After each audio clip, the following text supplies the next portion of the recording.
Jamais. Alors moi, je voudrais vous présenter deux amis qui vont témoigner, puis après on passera à un temps de prière.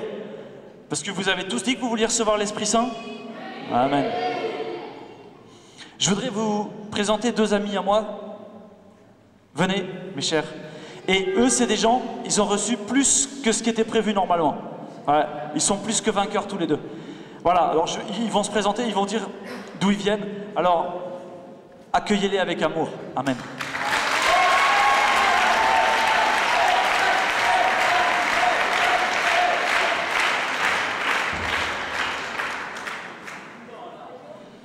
Bon, alors je vais être rapide pour dire comment j'ai eu cette grâce voilà, d'être plus que vainqueur et de recevoir voilà, cette plénitude. En fait, j'ai eu la chance de naître dans une famille catholique où j'ai été éduqué conformément à tout ça, dans la prière, tout ça. Mais en fait, quand j'ai commencé à arriver à l'âge de l'adolescence, eh ben, j'ai été confronté de plein fouet à ce que vous vivez tous là devant les jeunes et ce que vous avez sûrement tous vécu derrière, à cette souffrance intérieure, cette confrontation qui a réveillé en moi des blessures plus anciennes. Et face à cette souffrance que j'ai éprouvée, eh ben, au lieu de la vivre vraiment d'une manière féconde, au lieu d'essayer de m'accrocher à la croix, tout ça, de prier, et ben moi en fait j'ai fait le contraire, c'est-à-dire j'ai posé des choix de mort, j'ai refusé ça, mon cœur s'est fermé et ça m'a fait très mal. Donc dans ma famille ça a commencé à aller de moins en moins bien, je pouvais plus sourire, plus beaucoup parce que voilà, j'étais prisonnier de cette souffrance intérieure. Je me suis fait du mal aussi, j'ai commencé à me forcer à plus dormir parce que j'avais trop mal, j'essayais de comment faire pour avoir moins mal et pour moi c'était de me faire violence, c'était une manière d'avoir moins mal en m'en faisant. Ça peut paraître bizarre mais voilà, c'était pas la logique de l'Esprit Saint, c'était vraiment la logique du mauvais et de la souffrance qui est vécue sans Jésus. Et alors j'ai continué comme ça pendant plusieurs mois, quelques années. Et c'est une spirale, c'est-à-dire quand on met le petit doigt, et bah, ça continue et ça va de pire en pire. J'ai commencé par des petites expériences, un peu d'alcool, un petit peu de violence, tout ça, et au fur et à mesure, et bah, ça vient de plus en plus. À la fin, j'ai fini par me scarifier, plus ou moins voilà, violemment. J'avais beaucoup de violence, dès que j'étais énervé, dès que j'avais un conflit dans ma famille, j'allais frapper les murs.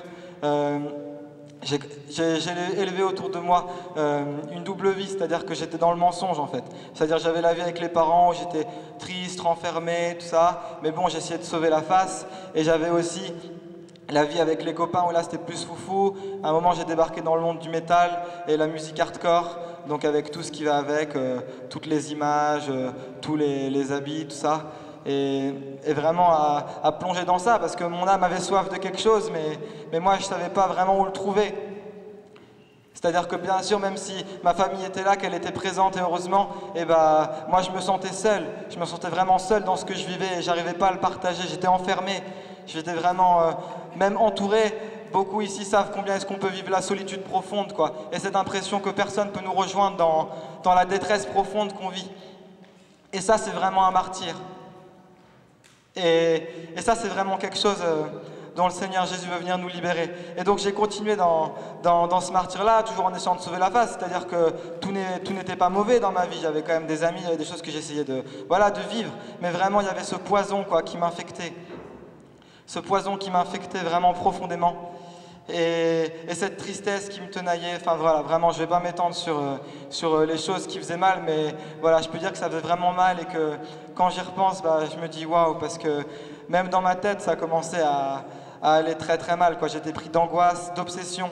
C'est-à-dire j'avais des images qui défilaient tout le temps dans ma tête et tout, vraiment des trucs durs. À l'époque, j'étais avec une fille qui était anorexique, boulimique, qui se faisait vomir et j'avais ces images-là qui tournaient dans ma tête. Et à force, et ben moi aussi, j'ai voulu commencer à faire pareil parce que c'était la fusion quoi, avec cette souffrance-là. Enfin voilà, bref, quand on est dans la souffrance, et ben, c'est comme si on attire toujours plus de souffrance. Quoi. C'est vraiment c'est ce cercle-là. Quoi.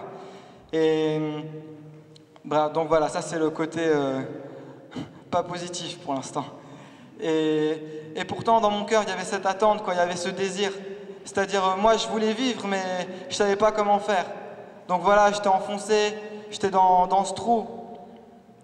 Et à un moment, je me suis remis à prier. C'était pour ma copine de l'époque et tout. Je voulais vraiment que ça change, je voulais qu'on s'en sorte. Et on s'en sortait pas. Et du coup, j'ai prié pendant plusieurs semaines, 3 mois. Et mes prières, j'avais l'impression qu'elles s'arrêtaient. C'est-à-dire, elle passait pas le plafond, quoi. Elle redescendait, elle me laissait là, tout seul, à genoux, avec mes pleurs et ma souffrance, quoi. Cette impression que Dieu était vraiment loin. Et que moi, j'étais là, je faisais ma vie, et lui, il était là, il faisait sa vie, mais il n'y avait pas de communication entre les deux. Et donc, ça a continué comme ça pendant quelques mois. Ça, c'est au bout de 3-4 ans de ces années de souffrance. Et à un moment, je me suis retrouvé un peu par hasard, ma mère m'a poussé, je me suis retrouvé à Paray-le-Monial puis à Thésée. Là, j'ai rencontré un métalleux converti, donc avec les cheveux jusque-là, une tête qui faisait peur et tout, et il est venu me voir avec un grand sourire, et il m'a fait « Mais qu'est-ce que tu fais là ?» J'étais là, tout le monde avait l'air plus ou moins bien habillé, heureux, tout ça, puis moi j'étais là avec mes vêtements noirs, sataniques, avec toutes mes images morbides dans la tête, l'air pas heureux, et il est venu me voir « Mais qu'est-ce que tu fais là, quoi ?» T'as pas la tête de l'emploi. Et donc il m'a parlé lui de sa conversion. Et ça a commencé à ouvrir mon cœur. Parce que je me suis dit, mais si ça arrivait pour lui, qui a vécu encore des choses plus terribles que moi, et ben combien plus ça risque de m'arriver à moi si je le désire et si je le demande. Et il m'a emmené à Thésée. Le lendemain de la mort de frère Roger, il y a un frère qui s'est fait assassiner, et j'y suis allé le lendemain. Là, je suis rentré, je me suis assis. J'ai écouté les chants, j'étais réceptif, je voulais que ça change dans ma vie, mais j'arrivais pas. J'ai essayé, mais j'arrivais pas. Et donc je me suis assis, j'ai écouté les chants en étant réceptif, en faisant mon possible. Et à un moment, mon cœur vraiment s'est ouvert. Et là, le ciel s'est ouvert en même temps aussi. Et je savais pas comment ça s'appelait à l'époque. Maintenant, je sais que c'est une effusion du Saint-Esprit. C'est quoi? C'est l'amour de Dieu qui descend et qui vient te toucher. Et j'ai été rempli, c'est tombé sur moi, c'était comme une douche en fait, je savais pas ce qui se passait. Mais comme mon cœur était brisé, j'ai pu l'accueillir comme un petit enfant. Et donc je me suis pas posé de questions avec ma tête, c'était ma vie qui était en train de changer. C'était ma tristesse qui était en train d'être touchée, c'était mon cœur brisé qui était en train d'être attrapé par le Seigneur, quoi, avec en même temps force et une grande douceur. Et ça tombait en moi, et vraiment j'étais transformé, quoi. J'étais en train d'être transformé. Et donc je suis reparti je me suis mis à prier, à lire la Bible à partir de ce jour-là. C'est-à-dire vraiment une relation personnelle s'est établie. Mais j'ai pas lâché mes conneries. C'est-à-dire j'ai continué à écouter du métal, j'étais encore avec ma copine, on n'était pas chaste. Parce que je savais pas que c'était important. On me l'avait dit et tout, mais je le vivais pas de l'intérieur, je l'avais pas compris avec mon cœur. Et du coup j'ai continué à avoir une vie de prière, j'ai commencé à avoir cette vie de prière, mais j'ai gardé du compromis dans ma vie. Et donc j'étais toujours malheureux, j'avais toujours ces angoisses, j'avais toujours ces oppressions dans ma tête. Cette souffrance qui me tenaillait. Et voilà, pourtant j'ai continué cette vie de prière.